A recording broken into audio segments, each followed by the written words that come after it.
Artwork: Trump and the Ben Tray Girl. Story: Trump and Vietnam escape the siege. The first arrows. Mar-a-Lago, Donald Trump's luxury resort, glowed in the evening light. A crowd of supporters gathered to listen to the speech of the man who once stood at the pinnacle of power.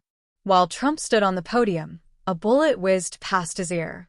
The sound of gunfire caused chaos. The bullet missed its target, but left a clear mark. The space was no longer safe for Trump.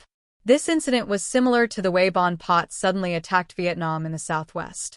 A blow to a place no one expected, disrupting the entire battle line.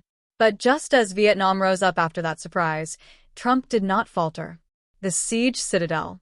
Less than a month later, Mar-a-Lago was attacked again. This time, it was a gun-toting intruder who had sneaked into the secure area. He was subdued before he could do any harm, but the incident reminded Trump of the Vietnam War on the northern border. The same thing happened to China in 1979, Trump thought. When you're weak, they'll go after what you can't protect in time. In his mind, Mar-a-Lago was not just a resort but also a northern citadel, surrounded by those who wanted to undermine him politically and symbolically. The silent siege.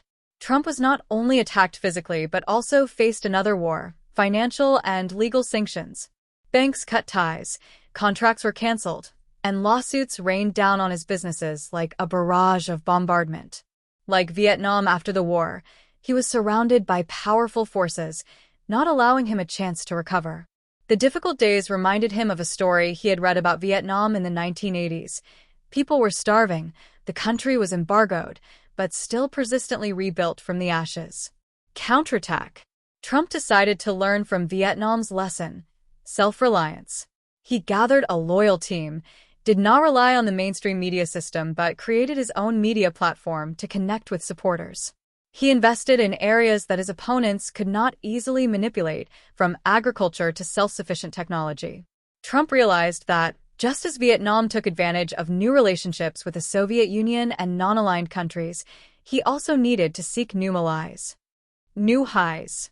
Gradually, Trump began to see the results of his efforts. New projects were revived, his reputation began to rebuild.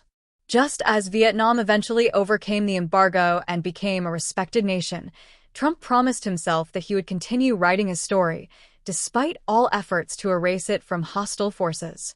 In a speech to supporters, Trump asserted, "As Vietnam has proven, perseverance and faith can overcome any challenge.